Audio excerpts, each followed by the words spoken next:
ไม่สงค่ะพี่น้องเจ้านี่ไม่ใหม่ค่ะค่ะยินหลีครับตอนพี่น้องมา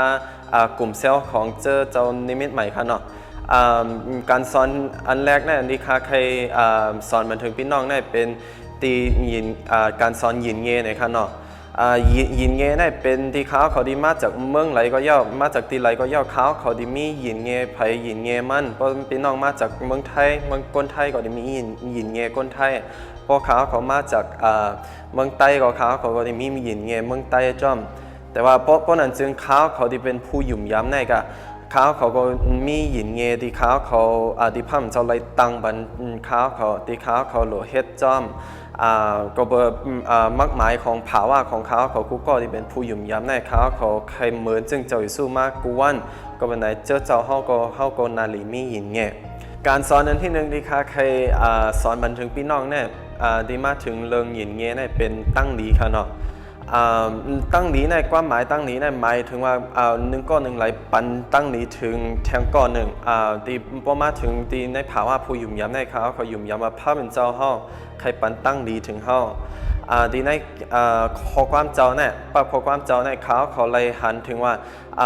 ตีพระเจ้าห้องในเลยปันตั้งนี้ถึงห้องเป็นนำเลเซลองอันนี้พระเป็นเจ้าเลยปันตามาเลยอย่างเช่นในนำเลเซลองเช่นในเป็น2ปุ่นพระเป็นเจ้าปันตั้งดียาวกำน้ำในมือพระมันเจ้าปันตั้งนี้ในพระมันเจ้าลาดจอมซบมันเลยปันตั้งนี้ถึงพี่น้องของพระมันเจ้าเนี่ย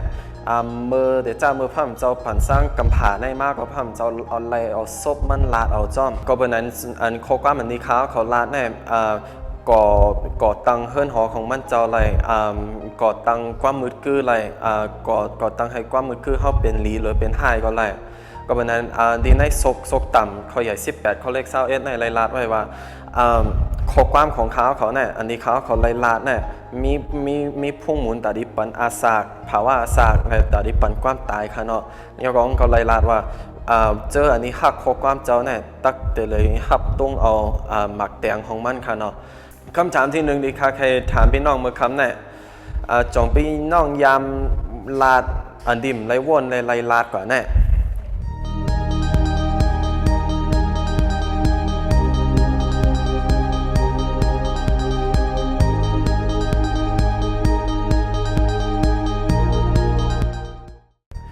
ข้อความเหมือนที่เขาลาดกูว่าเนี่ยมันลำลองน่ะและมันมีพุ่งมูลข้อความเหมือนที่เขาลาดเนี่ยมันดีจอยแทมอย่างภาวะของเขา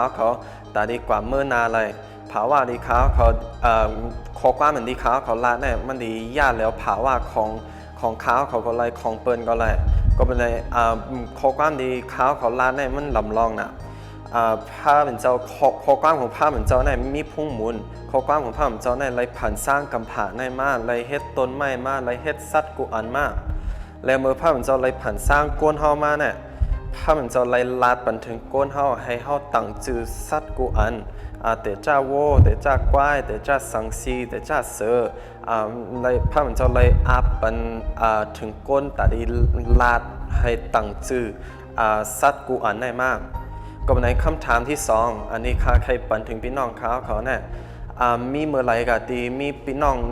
1ไหลมาลาดข้อความถึงพี่น้องอะไรเฮ็ดให้พี่น้องรู้สึกหลีเนี่ยมีข้าวย่ำไรย้อนแบ่งพี่น้องป้องถึงกัน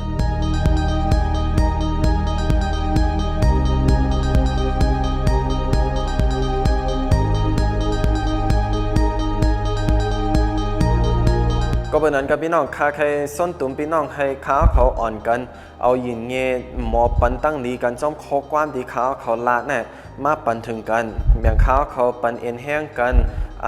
นุนใจกันเรียกหมอหักกันจ้อมข้อความดีเขาละเนี่ย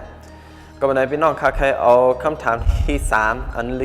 ลุ้นสุดเนี่ยมาปันถึงพี่น้องเขาได้เฮ็ดคือปันตั้งนี้ถึงกันดีในหมู่บ้านของเขาดีในครอบครัวของเขาจ้อมข้อความดีเขาละเนี่ย